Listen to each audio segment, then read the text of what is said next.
All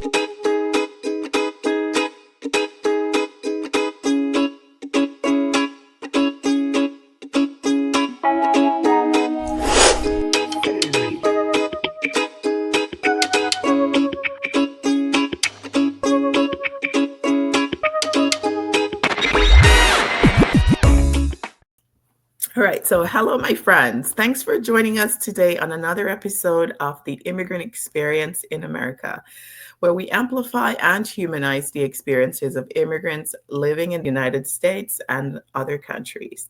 We have today joining us Urmi Hossain.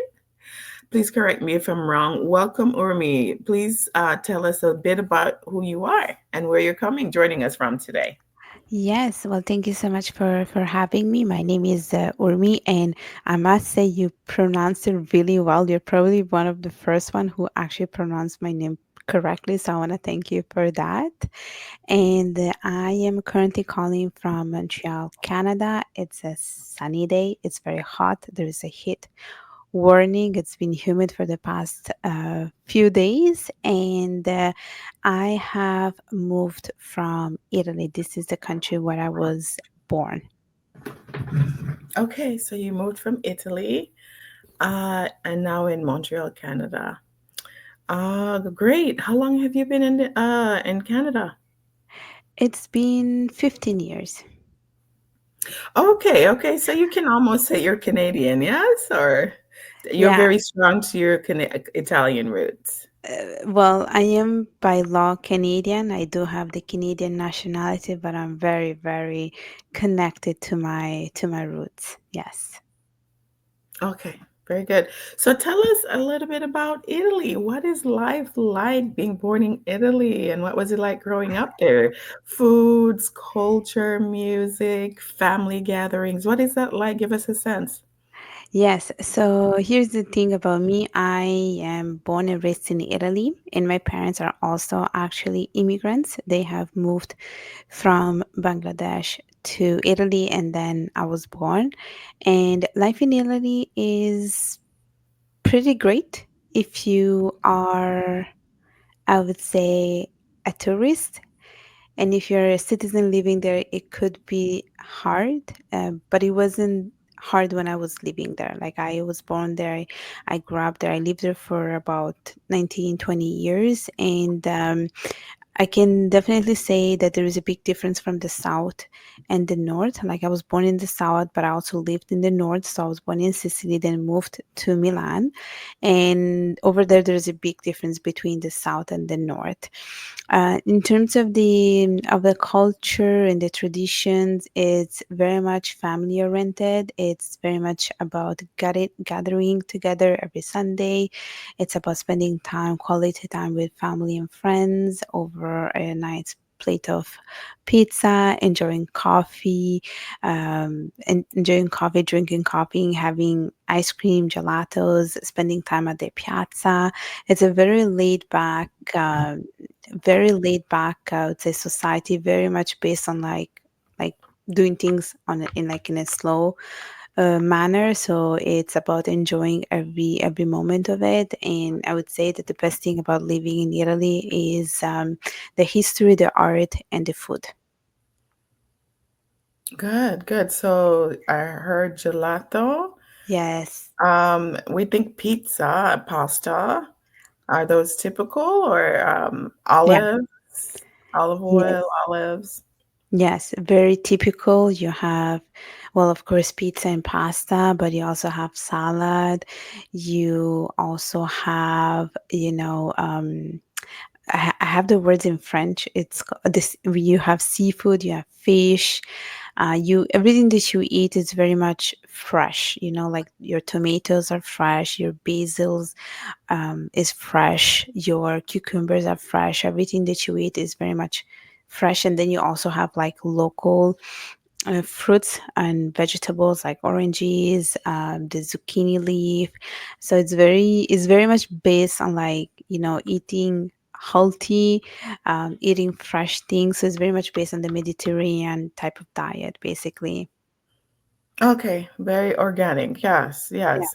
As is a lot of, I think, cultures outside of the West. The West tends to want to industrialize, Yeah. find a way to mass produce. And when you do that, then you lose the organic nature of things and they get ultra processed and Yeah. lots of additives and hormones and chemicals. And so, very typical of like the Caribbean and Latin America, and I want to say like lots of places in Asia and Africa and continent and so forth. So, yes, very good, very good. And so, parents from Bangladesh, you were born in Italy, and then now in Canada. So, is there a story behind why you guys left beautiful Italy? Milan, you were in Milan and you left and went to I know. cold, cold I Canada. know, I know, I know, I know, I know. It is cold. I know it is cold. It gets cold and it's it's a challenge. It's a struggle. The winter here can be a real struggle. But I can definitely say that well, we moved around when we were like me and my sister when we were like little. We moved around a lot. Like I was telling you, we moved from the south to the north. We also lived for a year in the UK, so that also was another story which is part of my life. Then we came back to Italy and we were in Milan. But then what happened is I moved to Canada. However, my parents moved to the UK. So I moved in Canada for personal reasons, and yes, it was. I wouldn't say it was a cultural discovery. I don't want to say it was a culture shock because I feel like culture shock is a negative word. It was more like a discovery. Definitely, the weather has been a big struggle, especially because I would go to, let's say, when I would go out and I would go to university, I could really suffer under the -40, and I never experienced that. That was a very big struggle, and so it is nowadays. Even though our winters are getting much, I want to say much. Less cold. There we go. They're getting less cold. They're shorter compared to before, but it could be exhausting, after going through 6 7 months of like winter. You're like, okay, I had enough of it. And literally I had enough of it. So I would say that was the biggest struggle for me.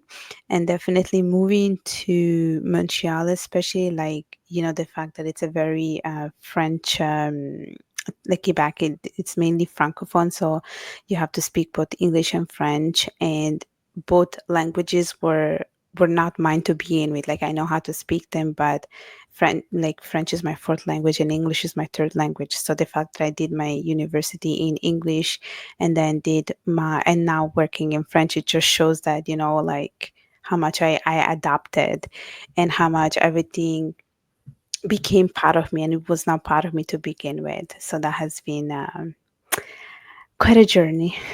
Yeah, lots of growth. That's amazing. Your fourth language and living and operating with the third and fourth. Beautiful. So, what has that journey been like for you? Did you actually learn English in Canada or you took it in school when you were growing up in Italy? Yeah, I learned it when I was in Italy. I learned English and French when I was in Italy. It was part of my school curriculum. And so when I moved, I knew how to speak English pretty well. So that was my main tool to speak to people. And when it came to French, it was, I learned it before coming to Canada, but here they speak the Quebecois, which is more I would say it's a more like French from Quebec. It's not French from France. So they have different accent. They have different pronunciation. They use different expression for certain things. So that was a little bit of a challenge for me because I would tell people, yeah, no worries. I know how to speak French. I know how to communicate and everything. But then when I would speak to people, I would struggle because there was this huge difference in the accent and pronunciation. For that, I had to pretty much like work on my conversation. I had to work on practicing my speaking until I was comfortable enough to be able to land a job where I just have to speak French. Yeah. Wow. I mean, and that's an experience and a journey in itself. Like becoming fluent in a language and being immersed into it and practicing and the frustrations and all of that. Um, my Yeah. goodness, but congratulations. You're definitely the third culture person, and Yes. you're already a third culture kid, but you've now added another layer. Having moved to a second country, right? And then the influence of Bangladesh from your parents' side, I'm sure, right? Yes. And then your parents are in the UK, so that's also another cultural influence as well, I can imagine. Do you have other families in the UK? Plenty. Plenty of people in the UK, but I don't like, besides the fact that they live there, I don't have a connection to with the UK. I am not able to associate it or add it to anything that is in relation to my identity. Like, I only consider myself Italian Bengali, and I say I live in Canada. I do have the Canadian citizenship, but I'm not. I never go around and say I am Canadian because I don't feel it yet. Right. I get that. I totally get that. What is Canada like for you? The adjustment as outside of the language and the frustrations and learning it, and now you're comfortable. And not even necessarily just English. You went to Montreal where you actually have the French influence and now have to learn that. What was that like being in Canada? Well, let me tell you, there is a big French influence in Montreal for sure. Like, you can see people, selling croissant, drinking coffee, very much like the European type of style. So Montreal has that European vibe when you come to this city, unlike other places such as Toronto, for instance, which has, I would say, more of a New York type of vibe. But Montreal has it has a very big European vibe. Like, especially when you go to Old Port, you can see how much it resembles Europe because of the way streets are made, because of the way, monuments are. There are churches there and things like that. So it is very, very European. And I would definitely say that there's a big difference between how Montreal looks in the winter and how it looks during the summer. And it's pretty Mm. drastic. Like, you wouldn't even think it's the same city. That's how big is the difference between the winter and the summer. Because in winter, of course, like, unless you love winter activity, there isn't usually much to do. Like, you can go for skating, skateboarding, skiing and stuff like that, which is great, but you have to enjoy winter. And but in the summer we just have so many things going on. Like, we have festivals every week. We have food festivals that come from different cultures. So we have, let's say, the Asian festival, then we have the Caribbean festival.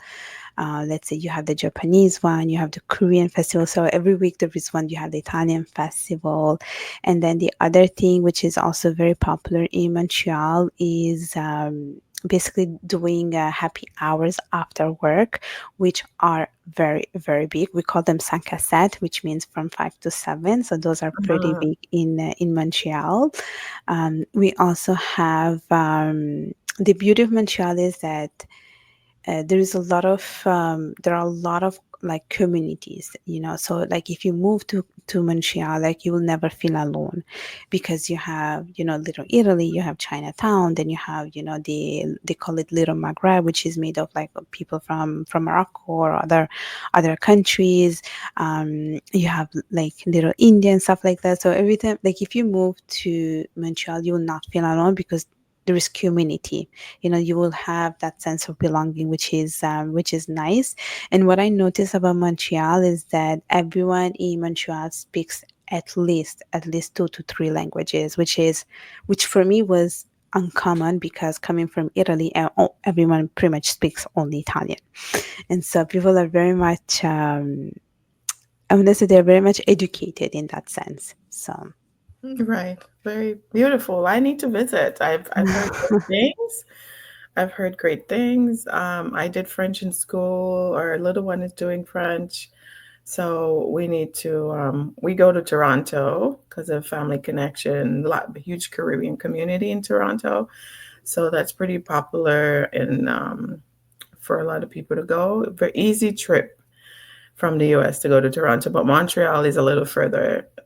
I want to say I don't want to. I think it's north. Is it more northern in the country, or is that? It's And closer to New York City if it helps. It's 6 hours away from New York City. oh, 6 hours. Okay, so it's further than Toronto. It sounds like to me because we drove from Toronto area to Niagara Falls, to Okay. the border, and I think it was a few couple of hours to get there. So Yeah. So yeah, Montreal and Toronto, they have 6 hours of car ride. from Toronto. Yeah. Yeah, that's a bit further than where we've been. So no, we definitely want to consider visiting and seeing the culture and Yeah. experiencing it at least once. So tell us a bit about Urmi and what do you do? What professionally, what do you do outside of any main profession? What tell us about Urmi? Yes. So I work in finance. It's my 9 to 5 job, a job that I really much enjoy. It's what I have studied for, but I also like to say that I have a 5 to 9, which is the time I use to dedicate towards my passions. I'm very passionate about different things. Most of them are related to self development, self growth, and also women's empowerment. So I am part of different organizations, one of them being Women in Leadership, where I am the social media lead for the Victoria chapter. And basically, the whole purpose of the organization is to help women in the community to feel empowered and to climb the corporate ladder. So basically, my job is really to promote the work that we do. We have events going on, we have webinars related in relation to public speaking, LinkedIn, everything in relation to career, and it's been something that I've been doing for the past 2 to 3 years. And the other thing that I very much enjoy doing is mentoring, and I mentor pretty much female women of color, especially because I feel like as myself being a woman, I feel like I we can all relate better when you are mentoring another woman. And mentoring has been something that I've been doing for the past 5 years. It's something that I very much enjoy because not only my mentees learn from me, but I also learn from them a lot, especially because I always say mentoring is not about a title. It's more about an exchange of ideas. And so you as a mentor, you can learn as much from a mentee as much as they learn from you.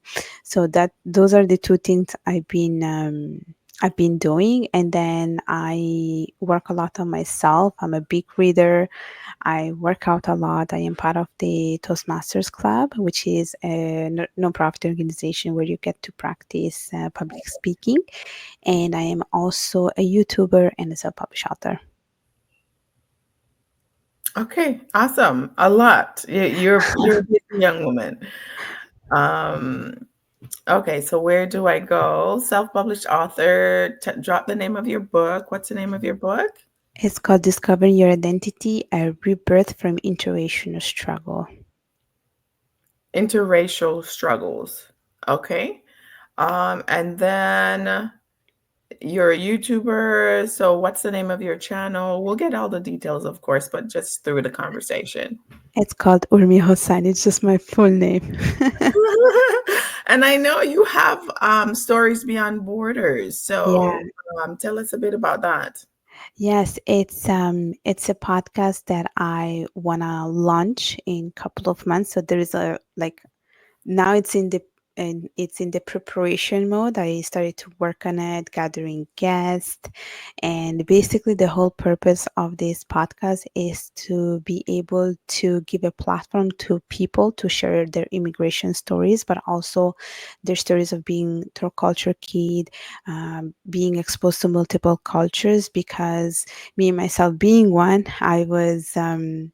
I was invited to many podcasts to share my stories, but I want to create a platform where I give the chance to other people to also tell their stories and to be part of a community, because I feel like when you are going through, let's say, immigration stories, understanding your cultural identity, sometimes you feel this journey can be lonely, but when you put yourself out there, you realize that there's a lot more people like you. So that is something that I've been working on, and hopefully I'm gonna launch it soon. Okay, all right. Well, best wishes with that. I hope you do get to launch it so we can hear more about these stories and add more people to the conversation. So you're a mentor, you're with Toastmaster, you do work full time, you're doing your YouTube Stories Beyond Borders. Um, Tell me a bit about how you got to be involved in the line of work with the book and the Stories Beyond Borders. Like, what was your journey getting to, you've been influenced by several cultures. So, what was your own personal journey? Yes. Well, for me, like when I think about my book, it was self-published, and it was self-published about 3 years ago. And the reason why I created the book, it was because I was invited to many podcasts and people wanted to hear my story. So I was like, okay, I'm gonna go ahead and write about my own story. And for me, writing my book was pretty therapeutic because it's just about myself. It's sort of like a memoir because I'm basically talking about my own childhood and teenagehood. And in the book, I make a comparison between, my Italian side and my Bengali side. I mean, I make a comparison and contrast between the two cultures. How similar they are, but also how different they are. And when I wrote that book, I was very much inspired by another self-published author, and I reached out to her and I said, okay, what was the process? How did you write this? And then she explained me a little bit. So, and then I went ahead and did that. And with Stories Beyond Borders, it was pretty much the same thing as well, meaning that I think I always wanted to create a podcast, but I wasn't sure if it was the thing I wanted to do. But I realized that how much I enjoy, being a guest and speaking to people. So I was like, you know what? I want to create something that it's mine, that it's my own creation, and go ahead and tell people that I created this without anyone's help. And so that's how I came about with that idea, Stories Beyond Borders. And I think stories really make people connected. It's when someone is sharing a story, you feel relatable. So that's why I created a podcast. Yeah, no, it's an exchange of stories and it's an exchange of learning, information, cultures. There's so much. I've learned so much since I've been doing this. So glad I stepped out and I've met so many interesting people. It's a great, Yeah, it's a great way to meet people and to learn if you're wanting to just expose yourself to the rest of the world. Is there a community of like, I want to say, I don't know, am I incorrect in saying Bangladeshi? no, you're not incorrect. Okay, because I almost wanted to say Bengali people, but that's the language. Is there a community where you are in Canada, or are they mostly in US? Because I know someone from a previous workplace from Bangladesh, but I don't know very many, and it's hard to distinguish, right? Because most people from that, is it considered South Asia? Yeah, Most people from the South Asian part of the work kind of they look similar. It's kind of hard to differentiate, but I'm sure you guys know each other based that's on how right. you speak, culture, and self-expression. So, Yeah. Yeah. No, no, no. Let me tell you this, we are everywhere. Everywhere. So no, there is a community, big community in Montreal. There's one in Ottawa. There's one in Toronto, Calgary. We're pretty much everywhere. There is a big one even in the States, no matter where you go. In Italy, in UK, UK probably has the biggest one. You have people in Australia. You have people in Spain. We are everywhere. mm. Everywhere. Yes. And just a bit about the country. Like, how large is Bangladesh population, if you're able to even? Talk I to me a little, give people a sense of how big the country is, and how do we differentiate you from saying an Indian person from, like, country India, not like Native American, but India. Or say there's Pakistanis, there are several other countries in the area. Like, how do we differentiate you per se? So to answer your question about how big is Bangladesh, I don't know. I don't know the fact. It's not something that I went and look into. It's a small country, but it's very, very densely populated. So we do have a lot of people. And to answer your question on how to differentiate each other, it's pretty difficult for someone who's not South Asian to differentiate us. Yes, because I can somehow tell when someone is Bengali, but not all the time I'm able to guess that correctly. Mhm. Like just by looking at the person, I cannot guess it, especially because I it depends if the person, lives in the States or lives in Canada. And now we also have people who are like pretty much mixed. So it's even harder to know where someone is from. Typically, like people from India, they speak Hindi, and Yes. people from Pakistan they speak Urdu. So that it's a nice hint. It's a good hint to figure out where someone is from. People from Pakistan they wear the same clothes as us, but their style is different. So you know when someone is from that part of the country. And also the food. Like people in Bangladesh, we eat a lot of rice and fish. And let's say people in India, they eat a lot of like bread with veggies and like veggie curry. So it really depends. You can't always guess it just by looking at the person. Okay, great. I actually just looked away on my cell phone to look it up. Yeah, It says as of 2023, the population of Bangladesh is 171.5 million people. That's a lot, right? The US, if you put it into context, is about 300 plus million, right? And then it says Pakistan is 247. India is way more than that, right? They were named yeah, the most populous country in the world. I think in 2024 they passed China, over a billion people. yeah. So, which is what, when you say a billion, is 100? Is it 100 million? Right. I'd have to look at the zeros, but it's basically, it's a lot of people. Like, so it's at least three or four times the US, several times Bangladesh, which is 171 million. Yes, a lot of zeros.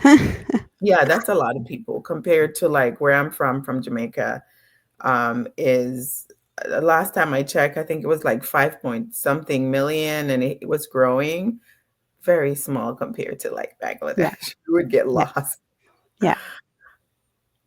Wow. Okay. All right. So of course, so the language is one differentiation, the way you dress, the things, the food that you eat, and so forth. Okay. And is it typically like there's so many different religions that are over that region. Is it Muslim? Is it Hindu? No, Is there a Christian influence? Is it a mixture? You can find mixture in many countries across the globe. I would say it's predominantly Muslims, but you also have minorities, but it's predominantly a Muslim country. Okay, all right, good Yeah, to know. Okay. And then India, there's a lot of Hindi people in India. There's Christian influence and other different subsets that's of right. practice in the country as well. Yes. Um, okay, awesome, Yeah. awesome. All And right, so go and ahead. if I could add one last thing, we were one country back in the days. Pakistan, India, and Bangladesh. Yes. Oh, We were, interesting. And then yeah, it broke apart. that's right. So basically the first what happened is we were one big country. We were under the colony of the British, and then there was India got its independence in 1947, and then Pakistan and Bangladesh were still together. They had a civil war, and then in 1971 Bangladesh got its independence. Interesting. Thank you for Yeah, that tidbit. I didn't know the history. The only thing I know is often I hear the conflict between Pakistan and India over Kashmir, Yes, right? And that's it right. calms down, and then there's issues, and then you don't hear about it again. Of course, we don't easily get international news here in the US. You have to go seeking it out, right? That's right. Yes, So, but from my past interactions and exposure, I know Kashmir is a big deal between the two countries. that's right. Yes, which is still going on, unfortunately. Yes, right, Yes, right. Yeah, okay. I wonder, you're in Canada, your parents are in the UK. Do you have siblings? I have a younger sister. Okay, okay. And also probably born in Italy since you were born in Italy, right? That's What right. what is what is your parents' experience? Do they talk about what it was like coming from Bangladesh and adapting to Italy? Like, what is their immigrant experience? I always love to hear for the first generation immigrants, like, and now you're a first generation immigrant to Canada, but they were first generation to Italy. Like, what was that like for them? So they don't really speak too much about it. It's not a conversation that we ever had at home, but I can definitely say that it was for them. It was really starting from the scratch. It was really starting from the scratch because, like, that's why I feel like if I have to make a parallel comparison between my immigration story and their immigration story, like I start already from something. It's not from zero. I can move anywhere in this world and have no issues. But for them, it was really starting from the scratch because they didn't even know the language. They didn't know anyone at all. It was just, going to a complete foreign land and starting from zero and Mm. understanding, learning the language, making connections, finding a job, learning how to drive, and things like that.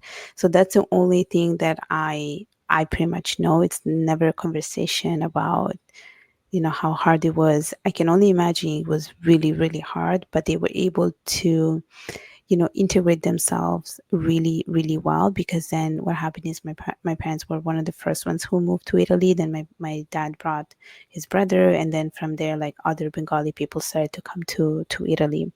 So it was it was sort of like a chain that started from him. And he's really well known in the society, in the community, so people will go to him if they had questions about, like, oh, I don't know what's written in this paper, can you help me translate it? So he was, I would say, the point of reference in a way. Mhm. Very good. Yeah, you do find that in a lot of communities, people who've been there longer will help each other fill out paperwork. I've done it so many times. Yeah, yeah, yeah, yeah. Advising on things, just every day, figuring things out. That's really big in the immigrant community, which is important to help those who are new to the place kind of find their way, right? But interesting. So, like, interestingly, you find that a lot with the older generation. They don't really talk about that, and perhaps they don't really have the words or the language to. They know something is different. They might be experiencing it in their bodies, but they oftentimes don't have the words to explain or have the conversation about like what's going on. Yeah, They might even complain about things like how different it is. They can't find the food that they like to cook with, how challenging it is to learn a new language. The work ethic is different. They might, talk about those things, but that's right. They usually don't go into very deep conversation about their own internal yeah. sense about what's going on. So, yeah. Do you guys, are there any cultural clashes or struggles for you, based on their cultural expectations of how you carry yourself? Are you allowed to date? Like, what are some of those clashes that happen between the first generation and then when they have their children abroad? There are a lot of clashes. A lot of things are changing, I would have to say. Like you mentioned, dating. Yeah, there was a big no during my time. It was pretty much forbidden. Actually, this was even forbidden during my parents' time. Like, you would just like you would marry whoever we chose. That was the type of rule back in their days. And yeah, dating was not permitted, but now also things are shifting in a different way. Um, Now, yes, you can date, but it's better that we do not find out. And then when it's time for you to get married, you can introduce us who you've been dating. So they prefer that you choose yourself the person, because it's been really hard to find someone to match you to match you like for a potential marriage, like an arranged marriage has been really hard. So now it's acceptable, but it's better that we don't find out about it. And then there is this other thing called it's called the biodata, which is a typical, like it's basically like a resume, like a curriculum, like a CV that you give to a Mhm. potential candidate. And then if there is a match, then you'll do the initial meeting. So it's sort of like looking for a job. So now what happened is a lot of arranged marriages or marriages are being done through biodatas, where each family distributes the biodata of the daughter or the son to potential like candidates. And then if things are matching, then you have the initial meeting, and then from there you can see if something can happen. Wow, that is interesting. I like this whole idea of the biodata, but it's interesting too that they don't want to know who you're dating or seeing until like you guys are serious. That is quite interesting. Wow. Um, I'm one of those people who take to like a blend of the worlds. Like, for example, being able to date and get to know someone, but also having your family and I think your community involved in the process because I think once you kind of fall for somebody, you can't see clearly anymore. And so So you true. also need your family and community to help you see clearly to say, is this person a good match? Is this family going to fit with our family, our community? Is it a good match? So I like the idea of blending it, but this is interesting to formalize the process where you guys actually pass like a resume or a CV or with somebody and you see like professionally what you bring to the table, Yeah, what your likes and interest and wow, yeah, that's kind of neat. I like that. I like that. yeah. How has it been playing out? Any stories? um yes and no. I mean, I don't know, there was a TV show also on Netflix. I don't know if you watched it. Oh, tell me, Yeah, tell me. it talks about it. It's called the Indian matchmaking. Oh, I'm gonna look it up. Okay, Yeah, so it's from the Indian side of things, not necessarily Bangladesh. I don't know from where it started, but everyone seems to use it. Oh, interesting. Yeah. Okay. So you can watch that one, and you can see there is an auntie, we call her, and she has like bunch of like biodatas and resume. And then she looks at them, she analyzes them, and then if there is a match based on interest or something like that, then she gives a call to the family, and then she's like, oh, there is a match that I found. Should we do the first meet up and see how it goes from there? It's Okay. yeah, I often wonder, do people ever decide not to move forward once the introduction is because it seems such a big deal, like you bring the families together, the two people together, you go through all that formality, and then it seems like, okay, you have the blessing to move forward. Does it immediately move into marriage, no, or no. there's a season of getting to know each other in the Mm. modern sense, like the US Western type of way?